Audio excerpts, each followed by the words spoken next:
Subscribe करें हमारे YouTube channel एक दौर भक्ति की ओर और रसपान करें भक्ति कथा महिमा का। और हाँ, बेल आइकन को दबाना बिल्कुल ना भूलें ताकि हमारी चैनल की सभी अपडेट आपको सबसे पहले। तब तक समझ रहे हो वो बच्चा जागा है। जब हाँ हाँ कहना बंद कर देता है तो समझ में आता सो गया, अब हम भी सो जाते। तो ऐसे पता चलेगा कि सब सोए हैं, एक केवल हम जागे हैं। तो ध्यान देना। अब राजा परीक्षित जब शिकार खेलने जा रहे थे तभी गैया रो रही थी। कौन रो रहा था? गैया। उसके बगल में एक बैल था। बैल का 3 पांव टूटा था। कितने पांव?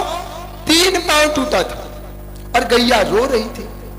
परीक्षित जा रहे थे, उनके एक मंत्री थे जो जानवर की भाषा समझते थे। तो कहे कि गैया रो रही है, क्या बात है? तो बैल पूछ रहा था गैया से कि तुम क्यों रो रही हो? इसलिए कि मेरा पांव टूट गया, या इसलिए भगवान कृष्ण चले गए, या इसलिए तुम्हें अब मान सम्मान नहीं मिलता, या इसलिए कि तुम्हें सताया जा रहा है? तो गैया वो बैल से कहती है, गैया मैया बैल से कहती है कि किसका दोष दे हम, हमें समझ में नहीं आता। तभी राजा परीक्षित का मंत्री राजा परीक्षित को सब बात बता दी। राजा परीक्षित समझ गए ये गैया कोई साधारण नहीं है।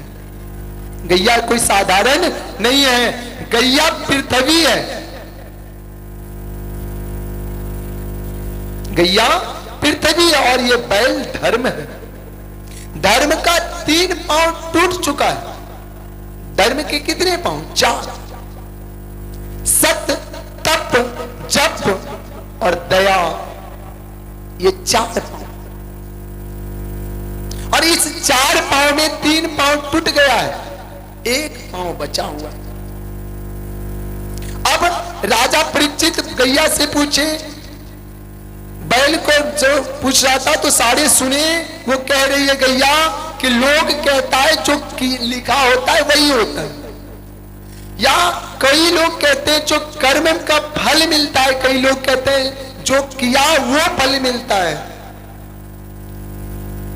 किसका दोष दे हमें समझ में नहीं। राजा परीक्षित बोले मेरे राज्य में ऐसा हो रहा है, ऐसा नहीं होना चाहिए।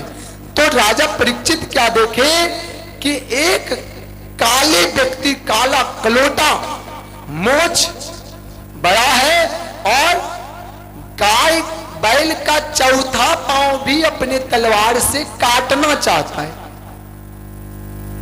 क्या काटना चाहता है? 4था पांव भी काटना चाहता है। राजा परीक्षित बोले मेरे राज्य में ऐसा नहीं होने देंगे। तुरंत वो अपना तलवार निकाले और उसको पे उठाए। तो वो क्या किया? चरणों में लिपट गया। त्राहिमाम त्राहिमाम, हे राजन हम शरणागत को शरण दें। तो राजा परीक्षित को अपने बाप दादाओं का याद आ गया। दादाओं कहते थे कि हे राजा परीक्षित, जब कोई शरणागत आ जाए तो उसे शरण दे देना चाहिए। परीक्षित ने उसको उठाए, बोले बताओ तेरा नाम क्या है? बोले प्रभु मेरा नाम कलयुग है। क्या है? कलयुग। अच्छा, कलयुग तो मेरे राज्य में क्या कर रहे हो? बोले प्रभु अब मेरा ही राज आने वाला है। किसका राज? मेरा ही राज आने वाला है। तो तेरे राज्य में क्या होगा?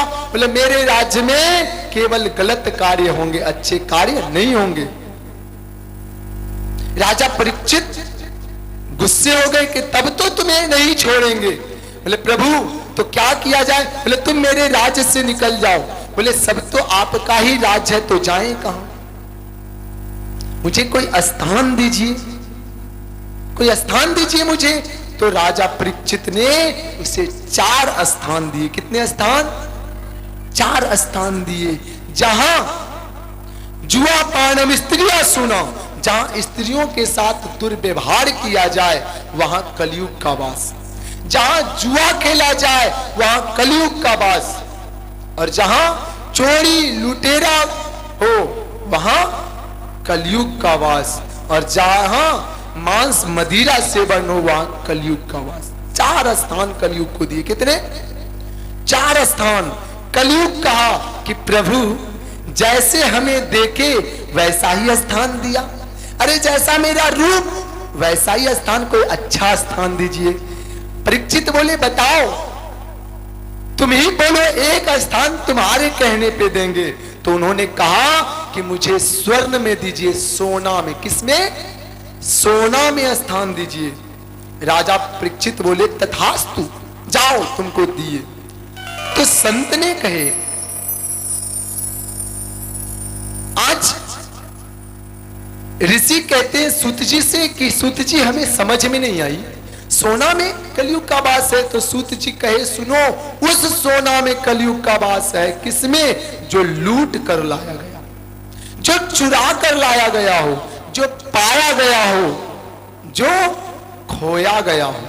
इसीलिए सोना को पाना भी पाप लगता है, खोना भी पाप लगता है। लगता है कि नहीं?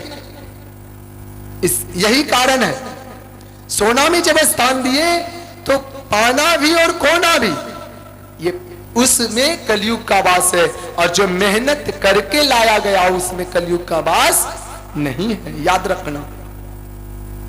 जो मेहनत से लाया गया हो उसमें कलयुग का वास नहीं है। कलयुग का वास किसमें है? जो लूट कर लाया गया हो, चुराया गया हो, जो दान में लिया गया हो, जो पाया गया हो, जो खोया गया हो, इसमें कलयुग का वास। अब राजा परीक्षित तो स्थान देकर घर चले आए। घर आने के बाद कुछ दिनों के